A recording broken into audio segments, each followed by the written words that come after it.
It started with a flicker in the sky. I remember exactly where I was, United Earth Assembly Headquarters, Geneva Megadome. The sun filtered in through the smart glass ceiling as representatives from Mars, Luna, and the orbital colonies prepared for the quarterly defense budget review. I had just returned from a systems patrol and was already dreading the politics. Then the power flickered. Not just the lights, every screen, every holographic display, every feed suddenly blanked. An unnatural silence filled the chamber. Something was wrong. A single symbol appeared across all systems. Crimson, sharp, and menacing, an alien sigil none of us recognized. The room collectively held its breath. And then the message came, not in a language we could mistake, but in flawless, deliberate English. A voice, ancient and venomous, echoed through every channel. You have violated the expansion threshold of the Varnakai Empire. Your presence is a contamination. Surrender and submit, or be erased. The words hung in the air, ice-cold. The Varnakai. They were a myth until now. Whispers among the outer colonies, rumors from fringe traders, tales of entire species vanishing into silence. No confirmed sightings, no shared borders, until now. Until we, in our ambition, reached far enough to touch a sleeping giant. The room sat frozen for a long moment. Advisors stared at their datapads, stunned. Some council members looked toward the exits. Others whispered, calculating what surrender might look like. Me. I leaned back in my chair and waited for the Admiral to speak. But it wasn't Admiral Reyes who broke the silence, it was me. I didn't plan to. The words just came out, low and calm, but loud enough to be heard by the entire chamber. They just made the last mistake of their lives. A few heads turned toward me. One of the Luna delegates scoffed. You don't understand, he said. The Varnakai have wiped out entire civilizations. We're ants to them. I stood, slow and steady. Then it's about time they stepped on the wrong ant hill. Admiral Reyes gave me a look, equal parts warning and agreement. He was old-school Terran Navy, but he understood what I was saying. Earth wasn't a colony world trembling at the edge of the galaxy. We were the ones who had survived internal extinction, climate collapse, and a century of orbital wars just to unify under one banner. We were the species that stared into the void of space and said, "We can survive this too." I walked toward the central platform, the message still playing in the background, repeating its arrogant ultimatum. I pointed at the sigil and spoke loud enough for every camera to catch it. This isn't a warning. It's a challenge. And Earth doesn't back down. The rest of the session was chaos. Some argued for immediate diplomatic outreach. Others whispered of evacuation plans and peace offerings. But deep in the heart of every Terran-born soul in that room, something had shifted. Not fear. Not panic. Resolve. The Varnakai had declared war on Earth. And we were going to show them what war with humanity truly meant. The Varnakai didn't hesitate. Less than 36 hours after their declaration, their fleets entered our system without ceremony or stealth. No emissaries, no further warnings. Just warships, massive, ancient constructs shaped like blades and spears, bristling with plasma weaponry and dark matter coils that hummed with power. They dropped out of slip space above Europa in perfect formation, a symbol of overwhelming confidence. We had seen the simulations, heard the stories. Some species described the Varnakai dreadnoughts as cosmic reapers, their approach alone enough to trigger planetary evacuations. They expected Earth to do the same. Instead, they found silence. No resistance. No reply. Our ships were there. Oh yes, we were watching. From the shadows of Europa's orbit, nestled behind moonstone ridges and in the glacial fog of Saturn's rings, Earth's fleet stood by. Cloaked. Still. Calm. They never saw us coming. I was aboard the UNS Judgment Day, second in command of Fleet Directive 6. As the Varnakai began to broadcast what we later learned was a ritual of conquest, a sort of ceremonial monologue reserved for species about to be annihilated, I watched our command channels light up with a single word from High Command. Engage. We didn't open fire in the traditional sense. There were no flashy barrages, no drawn-out dogfights. Our weapons weren't built to impress. They were built to end threats, immediately. Our engineers had cracked something the Varnakai didn't even know was possible. gravitic nullification paired with neutrino vector strikes. To them, it must have looked like magic. One moment, their flagship, the VA Tana, according to intercepted communications, was issuing threats. The next, it ceased to exist. No explosion. No debris. Just a bright pulse, like a candle blown out by the breath of a god. The Varnakai formation faltered. For the first time in their history, a ship of their elite Black Star Armada had vanished in the blink of an eye. They scrambled, reacted, began firing wildly into the void. Plasma lances sizzled across empty space, trying to hit shadows. But shadows don't bleed. We let them panic for exactly 1 minute and 17 seconds. Then we struck again. 4 dreadnoughts targeted simultaneously, their core reactors lanced with precision shots from vessels they couldn't even detect. We weren't just defeating them. We were dismantling their confidence. That's when I saw it. A single Varnakai ship break formation and begin retreating. Their first and greatest error was assuming we were beneath them. Their second was thinking they'd live long enough to correct the first. I gave the order without hesitation. Target the runner. No survivors. The ship disintegrated mid-slip. The blast was so clean, we retrieved full telemetry from the wreckage before its particles dispersed. They came expecting submission. They encountered silence. And in that silence, they were unmade. Later, one of the captured Varnakai officers would mutter in disbelief, "You shouldn't have had that kind of power." He was right. We shouldn't have. But we did. Because Earth doesn't play by the galaxy's rules. We write our own. The Varnakai shifted tactics after the Europa disaster. Their warships, once symbols of fear, had been humbled in minutes. And so, they fell back on a different kind of terror, one they believed no civilization could resist. Not fleets. Not weapons. But monsters. They called them the Krolak, forged in ancient gene forges buried in the Varnakai core worlds, shaped from the DNA of extinct predators, tortured warriors, and psychic parasites harvested from every species they'd conquered. 8-limbed, armored, regenerating monstrosities standing 3 meters tall, with claws that could rend titanium and voices that screamed directly into your nervous system. The Varnakai didn't send them to win. They sent them to traumatize. They dropped them onto Deep Space Recon Station 12 Delta, a lonely listening post floating in the Kuiper void. Population 5. A skeleton crew. Supposedly a soft target. Except the Varnakai didn't know who was stationed there. Sergeant Dax was one of them, Terra Marine, Division Black, former Titan Rebellion enforcer, cybernetic arm with integrated railblade, and a confirmed kill count that made entire pirate fleets retreat at the sound of his name. The others were no less impressive. Specialist Rin, a combat hacker with neural reflex splicing, Corporal Hart, heavy weapons, Doc Thale, a combat medic who'd performed surgeries under enemy fire on Mars, and Lieutenant Ian, command-trained and enhanced with limited precog. I wasn't there personally, but I've reviewed every second of the station's internal logs. The Krolak arrived in a burst of organic landing pods, smashing through the hull and flooding the station with the scent of ammonia and death. Their first mistake was thinking a surprise would matter. Our stations are AI predictive, auto-locking, and armed to the teeth. But the real defense was the crew. They didn't panic. They didn't run. They smiled. Dax met the first Krolak in a narrow corridor. It roared, vibrating the air with its psionic scream. He responded by driving his railblade through its face before it could finish. In his own words, "I've heard louder from my ex-wife." The others split, flanking through maintenance shafts and zero-grav vents. Rin used station systems to flicker lights and pipe in false biosignatures, leading Krolak into ambushes. Hart sealed one in an airlock and filled it with thermite plasma.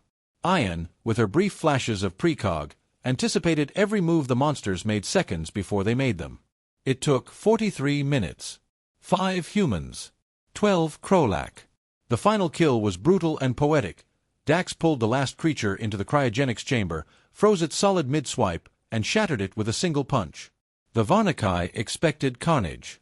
What they got was a massacre, asterisk their star. The station sent a single message to High Command afterward, threat neutralized. Requesting cleanup crew and coffee. The footage leaked. We didn't mean for it to, but once the galactic net got hold of it, there was no stopping it. Aliens who once saw us as infants began to whisper new words. Not humans. Not Terrans. They started calling us something else. Apex. We didn't expect the Varnakai to flinch.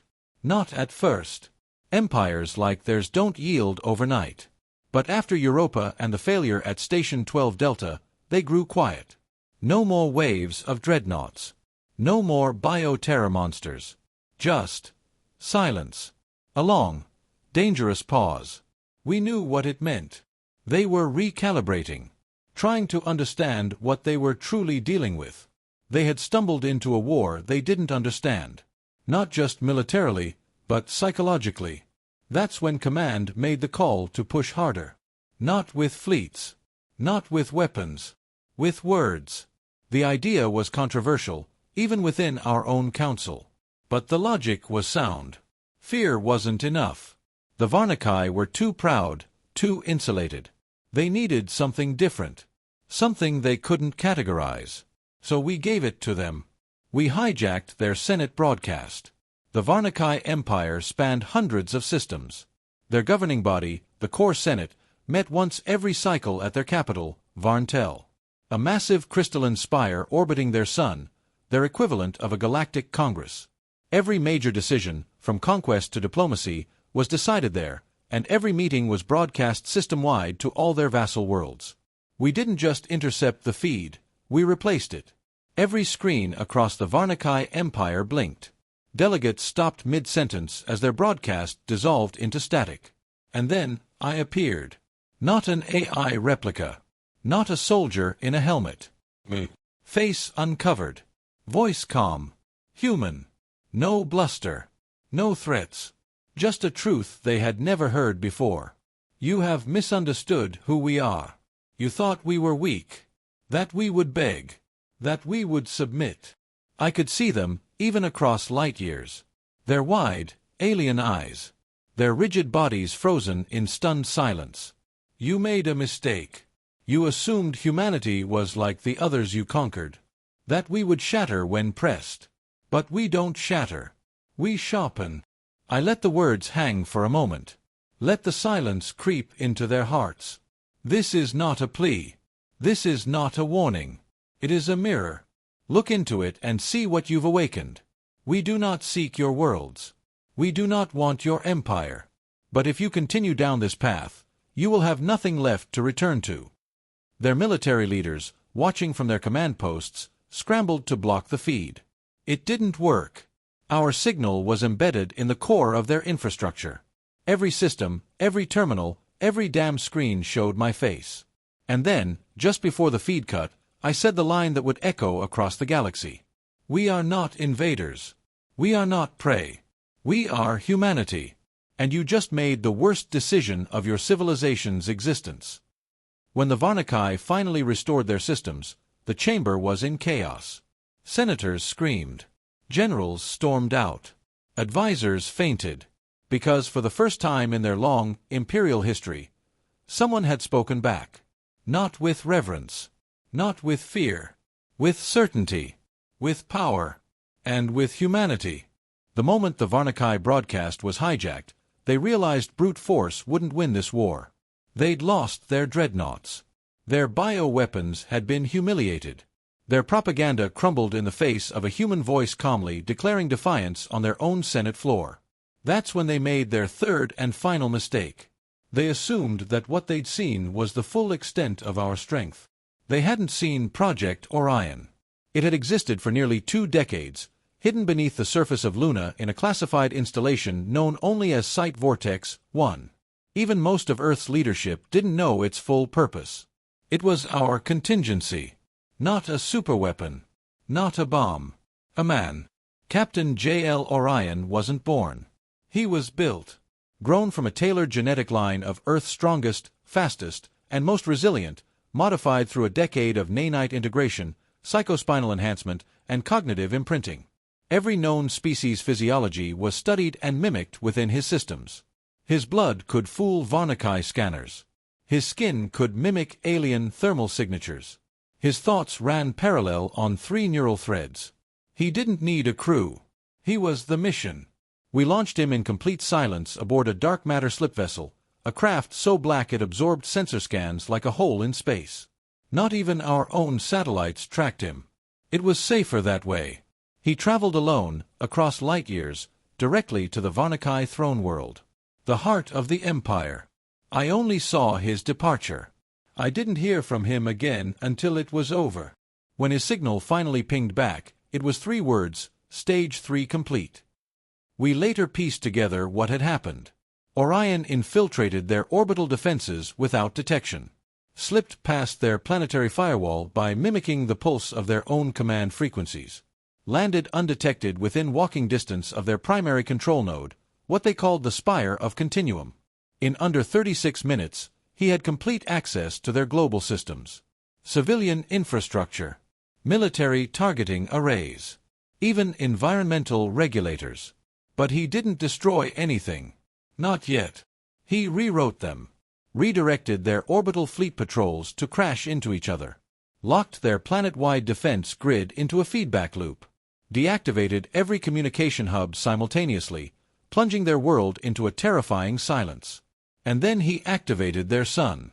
More precisely, he tampered with the artificial magnetic stabilizers that the Varnakai had installed centuries ago to tame solar storms. He didn't destroy them, he just rewrote the timing protocols. Set a clock. Their sun would surge in 48 hours. Unpredictable. Wild. Not planet-destroying, but enough to throw their power grid into chaos, disable orbital communications, and render half the planet blind. Before he left, he etched a message into the crust of their capital moon using one of their own orbital mining lasers, in perfect Varnakai script. You declared war. We ended it. He returned to Earth without ceremony. Project Orion was debriefed, decommissioned, and sealed away again. Because he had served his purpose. The Varnakai never saw him coming. And they would never forget the shadow that passed through their empire like a ghost, silent, unstoppable, and undeniably human. The war was over, though the Varnakai never formally surrendered. They didn't have to.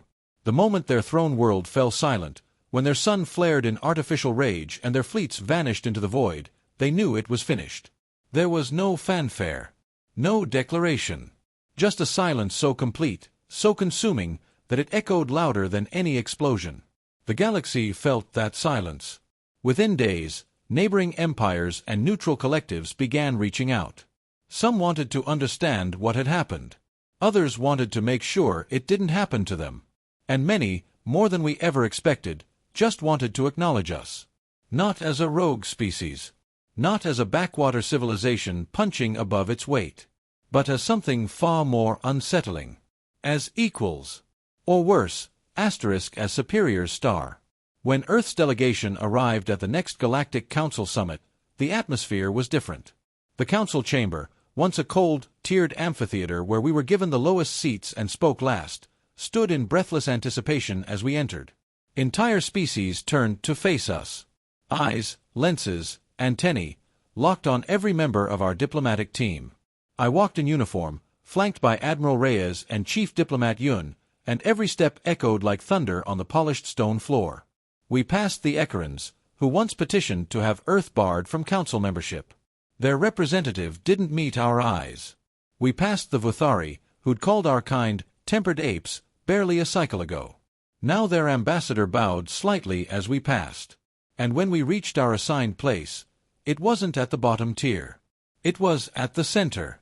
The council speaker, a crystalline being from the Solaria Accord, addressed the chamber with an edge I hadn't heard before. Earth has demonstrated unprecedented strategic capability. Let this be understood, the conflict with the Varnakai Empire is concluded. Permanently. He didn't mention surrender. Didn't even say victory. He said concluded. Because to acknowledge the scale of Earth's retaliation was to admit the galaxy had been wrong about us from the beginning. We didn't speak first. We waited, as was our way. And when our turn came, Yun stood slowly and looked at every species present before speaking. We didn't come here for conquest, she said. We came for peace. The Varnakai chose war. And now their empire is silent. She paused. No one interrupted. We could have reduced their worlds to ash. We didn't. We could have unmade their species. We chose not to. Remember that. There was no applause. The Galactic Council doesn't clap. But what followed was far more powerful. A shift. In posture. In tone. In perception. The galaxy no longer viewed us as a volatile upstart. They saw us for what we were. A force. Not gods. Not monsters. Something worse to those who had once ruled unchallenged. A species that knew restraint star. Because we didn't destroy the Varnakai. We let them live. And that frightened the galaxy more than any weapon ever could. 1 year later, I stood on the edge of the rebuilt United Earth Assembly Plaza, staring up at the stars. The same stars that had once mocked us with their unreachable distance now glittered like trophies, silent witnesses to everything we had endured, and everything we had become. The plaza was quiet, filled with people in dress uniforms and civilians from every continent, every colony. Floating drones carried soft lights overhead, forming constellations from our history. The first steps on Mars, the orbital defense of Europa, the face of Orion silhouetted against the stars. It wasn't a parade. It wasn't a celebration. It was a commemoration. For the lives lost, yes, but also for something greater. For the moment humanity stopped being just a species. We had become a presence. I remember stepping onto the stage, surrounded by ambassadors, war heroes, and scholars. But they all stepped back when I took the podium. I didn't speak with notes. I didn't need them. Everyone already knew what I was about to say. They were just waiting for me to say it out loud. The stars are quiet now, I began. Not because peace was given to us, but because we took it. The crowd was silent, focused, hanging on every word. There are still those who fear us, not because of what we destroyed, but because of what we spared. That silence in the Varnakai core world, that wasn't the absence of war. That was the sound of understanding. They finally saw us for what we are. I took a breath, let my eyes sweep across the sea of faces, young and old, Terran and Martian, human and alien allies alike. We are not conquerors. We don't want your thrones, your empires, or your gods. We want something greater. Something we had to fight for from the moment we left our cradle. Respect. It was then that the galactic broadcast blinked live, connecting our words to the farthest corners of known space. Billions would hear them. Billions who had seen us rise from shadows to stand in the light, unshaken. We were underestimated, I said. Dismissed. Laughed at. And yet, when the war came to our doorstep, we didn't hide. We didn't fall. We stood. Together. As one world, one species. That was the truth of it. The war hadn't made us powerful. Unity had. It took a galactic threat to remind us who we were. Earth wasn't just a place. It was a promise. One that we carried to every star, every colony, every outpost. A promise that if you stood with us, we would protect you. And if you struck us, we would answer star. As I closed my speech, I said what everyone already knew but had never dared put into words. We are not gods. We are not monsters. We are human. And we are never to be underestimated again. The stars above flickered, silent and endless. And this time, they didn't look so far away.